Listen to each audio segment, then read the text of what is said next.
პარლამენტში ოთხშაბათის ტრადიციული დებატები მწვავე განცხადებებით და ურთიერთბრალდებებით დაიწყო. უმცირესობამ ახალი ხელისუფლება საარჩევნო დაპირებების შეუსრულებლობაში დაადანაშაულა. უმრავლესობამ კი წინა ხელისუფლების მიერ ჩადენილ უკანონო ქმედებებზე ისაუბრა.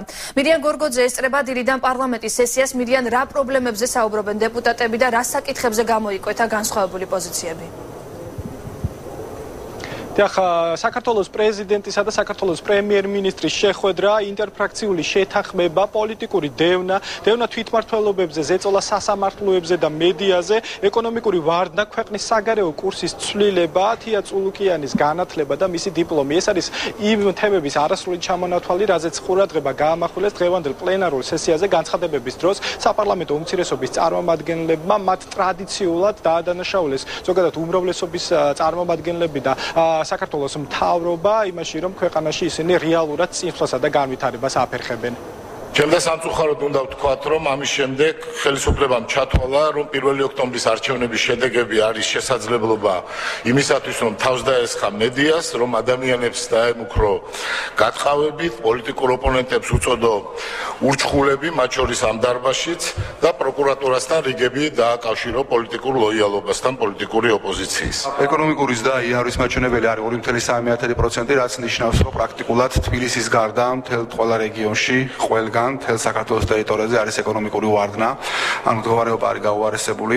და ზოგადად საუბრობენ იმაზე, რომ ეკონომიკური მდგომარეობა უკანასკნელი თვეების განმავლობაში არის გაუარესებული, მათი ოჯახების მდგომარეობა, მათი შემოსავლები ან პრაქტიკულად გაქრა, ან ძალიან არის შემცირებული. საპარლამენტო უმრავლესობამ უპასუხა საპარლამენტო უმცირესობის ბრალდებას, მათ თავის მხრივ ნაციონალური მოძრაობის წევრები დაადანაშაულეს იმაში, რომ ქვეყანაში რეალურად მართლაც უამრავი პრობლემა არსებობს, გაიხსენეს ნაციონალური მოძრაობის მმართველობის პერიოდი, ანუ 9 წლიანი პერიოდი. უმრავლესობის წარმომადგენლებმა განაცხადეს, რომ მიუხედავად იმისა, რომ ნაციონალური მოძრაობის წევრები რეალურად ცდილობენ ხელის შეშლას, ისინი აუცილებლად შეეცდებიან, რომ ქვეყანა განვითარების გზით წაიყვანონ და სამართლიანობის პრინციპი დაამკვიდრონ. უკვე 17,000 გადააჭარბა საჩივრებმა, პრობლემებმა, განცხადებებმა, პრეტენზიებმა, რომლითაც ჩვენი ქვეყნის მოქალაქეები ძალიან დიდი ნაწილი მათი წუხს ამ გადაუწყვეტი პრობლემების გამო. ამიტომ სამართლიანობის აღდგენის პროცესი გაივლის სწორედ იმ ხაზზე, რომელიც არც ერთ შემთხვევაში პოლიტიკურ დევნის არათუ ხასიათს ნიშნებსაც კი არ მოიცავს. ამიტომ არც ერთი საქმე, რომელიც დღეს არის გაგზავნილი სასამართლოში და ამ საქმეებზე ჩვენ გვაქვს მუდმივი მონიტორინგი, მუდმივი დაკვირვება და შესწავლის პროცესში. არ არის არანაირი პოლიტიკური დევნის დამადასტურებელი რაიმე ელემენტი. რეალურად იანვრის თვე იყო ეკონომიკური ზრდა 2.3%.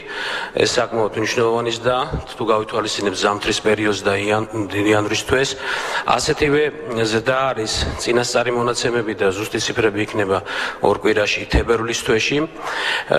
მე ვესაუბრე როგორც ფინანსთა მინისტრს, ისე სტატისტიკის დეპარტამენტის ხელმძღვანელს და მაგალითად სტატისტიკის შიდა გათვლებითაც კი როგორც მინიმუმ 6%-იანი ზრდა იქნება, ან 6%-ზე მეტი წლევანდელი წლის განმავლობაში დაფუძნებული იანვარ-თებერვლის მაჩვენებლებიდან გამომდინარე. სესიის მიმდინარეობისას ასევე საკმაოდ მნიშვნელოვანი განცხადება გააკეთა თავდაცვისა და უშიშროების კომიტეტის თავმჯდომარემ დეპუტატმა ირაკლი სესიაშვილმა. კონკრეტულად მან ისაუბრა სამხედრო ნაწილებში არსებულ მძიმე სიტუაციებზე და იმ შემთხვევებზე, რაში იხარჯებოდა თავდაცვის უწყებისთვის გამოყოფილი მისი თქმით კოლოსალური თანხები. მან კონკრეტული ციფრები დაასახელა, მაგალითად ირაკლი სესიაშვილის თქმით 2009-დან 2012 წლამდე თავდაცვის უწყებაში პრემიებზე დაიხარჯა 41 მილიონი ლარი და ბარია იმაზე, რომ ამ ფულად დანამატებს იღებდნენ ძირითადად უწყების მაღალჩინოსნები. ასევე მან განაცხადა ირაკლი სესიაშვილმა, რომ 2012 წლის ოქტომბერში, მაშინ როდესაც ხელისუფლების გადაბარების პროცესი მიმდინარეობდა, ამ მიმართულებით 738,000-ზე მეტი ლარი დაიხარჯა და ასევე ირაკლი სესიაშვილმა განაცხადა, რომ ბაჩუ ახალაიამ, როდესაც ის თავდაცვის უწყებას ხელმძღვანელობდა, 440,000 გადაიხადა გარკვეულ გასართობ მოწყობილობებში. ასევე პარლამენტის ფოიეში დეპუტატის ორგანიზებით მოეწყო, ასე თქვა, მცირე ფოტოგამოფენა,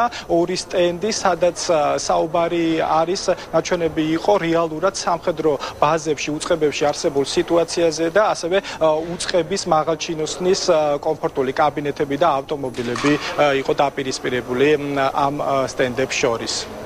ის რაც მე ვნახე ბოლო დროს სამხედრო ნაწილებში, კერძოდ ეს არის მართლაც გაუსაძლისი პირობები. ნამდვილად შორსა იმ რეალობისგან და იმ მითებისგან, რასაც თავის დროზე ხელისუფლება მიხეილ სააკაშვილი ველაპარაკებოდა და გვეუბნებოდა, რომ სამხედრო ნაწილები არის საუკეთესოდ მოწყობილი. არის გაუსაძლისი პირობები, მაგრამ ამავე დროს მე ვნახე ფეოდალური მმართველობის ელემენტები. ეს არის მოწყობილი კომფორტი მხოლოდ მინისტრებისა და მოადგილეებისა და დეპარტამენტის ხელმძღვანელებისთვის, რაც ქმნის და თავისუფლად შეგვიძლია რომ საქმე მქონდა უპასუხისმგებლო ხელისუფლებასთან და უპასუხისმგებლო მმართველობასთან. ჩვენ გავახორციელოთ საპარლამენტო კონტროლი, ჩვენი თვალით ვნახოთ რა მდგომარეობაშია დღეს სამხედრო ნაწილები და ახალ ხელისუფლებას მოუთხოვოთ ამ მდგომარეობის სასწრაფო გამოსწორება და შემდგომ უკვე მივიღოთ ანგარიში შესრულების სამუშაოს შესახებ. იმისათვის რომ როგორც საგარეო პოლიტიკური ასევე ღირებულებითი სიცხადე გქონდეს, საუბარი იმაზე კი არ უნდა იყოს, რომ საქართველოს დაახლოვებს ამერიკის და რუსეთის ინტერესებს. ეს გამორიცხულია და ჩვენი საქმეც არ არის. საუბარი უნდა იყოს იმაზე კონკრეტულად რა ამოცანები დგას ნატოსთან ურთიერთობაში, რაც აკლია ამ ტექსტს და თქვათ საქართველოს ეროვნულ პოზიციათა დაცვაში როგორ შეეცდება საქართველოს უკვე ეს შესაძლებელია, რომ თქვათ რუსული შეხედულებები დაუახლოვოს ამერიკულს. ჩვენ რასაც ვხედავთ პოლიტიკურ ოპონენტებთან დამოკიდებულებას, ჩვენ ამას ვეძახით დევნას, ან დევნის მცდელობას. არ შეიძლება სულ ვილაპარაკოთ 9 წლის მანძილზე არაფერი გაკეთებულაო, როდესაც დღევანდელ შენიშვნებზე გეუბნებით. ამ დროისთვის პლენარულ სესიაზე გამოცხადებულია შესვენება, დეპუტატები მუშაობას დაახლოებით 4 საათისთვის განაგრძობენ. დიდი მადლობა პარლამენტიდან მირიან გორგოძე საუბრობდა.